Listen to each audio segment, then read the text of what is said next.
这一章的法语，这是我们寒山大师，是我们禅宗的祖师，禅宗的祖师大德寒山大师，他很重视做人的道理哦，很重视提倡这个因果观念哦。寒山大师，我一看到他讲了很多的话，都是在提醒我们大家做人要脚踏实地哦，要实实在在哦。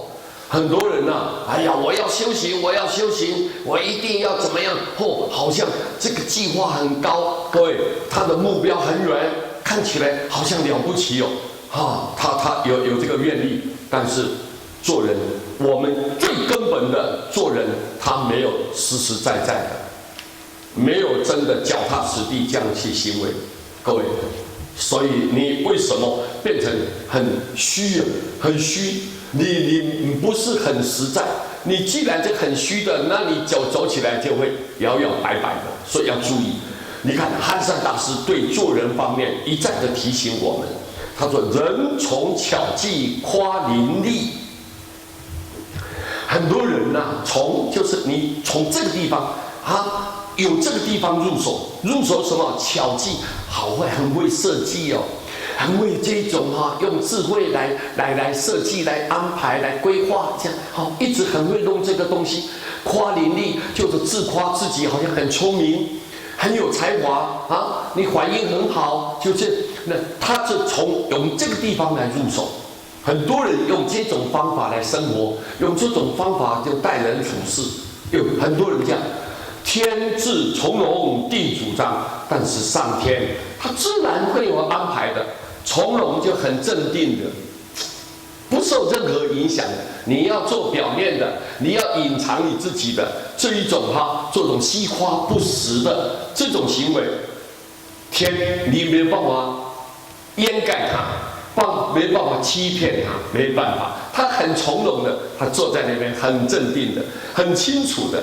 他会判断的，好就是好，不好就是不好。你的心是干净的，心是肮脏的，你心是真实的，还是心是虚伪的？天都看得很清楚，非常从容的，非常很镇定的在看着你。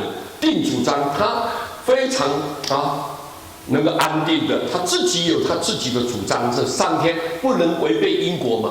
你一定善恶，它是清清楚楚，一点都不会有出入、有差错的，不会的。所以上天自然就会非常的从旁非常的镇定的，而且按照道理，他不会扭曲，他不会故意去好像把它搞错、弄错他不会这种情况，所以他自己有主张。残取贪嗔堕地狱残红尘故意去红尘巴结，故意去巴结，去扭曲，把事实给扭曲，这样子，然后全身充满着贪念，不是你的，人也要去占有别人，这种贪嗔就很会报复，生气，动就愤怒，就这样，这种人残取贪嗔就堕地狱。上天会给你安排的，你做了这种坏的行为、坏的表现，你一定会堕地狱，这是自然的感召，也不是说上天给你安排的，因为你做了这些东西之后，你自然就会感召，就会报应，就自然就到黑暗、痛苦的地方，这是你自己来的吗？自己做的吗？自作自受，自己做怎么得的吗？但是如果公平正直，就是天堂。公平，什么叫做公平？没有思念嘛，没有思念这个人比我更好一点，这是我的家人，这是我的亲人，这样，然后他特别对他关爱别人呢，他把自身度外，他置之不理，这种各位没有公平。我们的心平等才叫做佛你是什么？你为什么你能够成就这个佛道？因为你的心很公平，公平的平等，非常的平等心。你讨厌的人，你平等的对待；你自己的亲人，你也是平等的对待。所以愿亲平等观，这叫公平。一个人如果能有公平的心态，又正直不会走那种扭曲、歪那种歪扭的那种道路，你不会，非常的正直，做人光明磊落，做事光明正大，你能够这样就是天堂。你说我想要去受苦，不可能的。你只要公平，只要正直，天堂就在你的眼前，马上就在你的眼前。各位听懂没有啊？对不对啊？所以这个很重要的观念哦，很重要的观念哦。各位，我们修行人要从这个地方下手。我看寒山大师太了不起了，他非常提倡，非常重视，非常的推广什么？做人。所以我看他很多文章啊，很多这些语词实际的表达，大部分都是提倡这个做人的道理。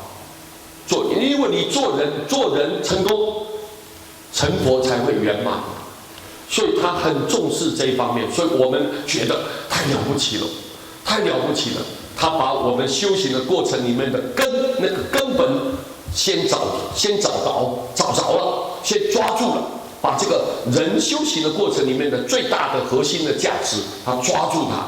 那这样你看，很容易就相应，跟道相应。跟修行能够相应，所以很快就成就。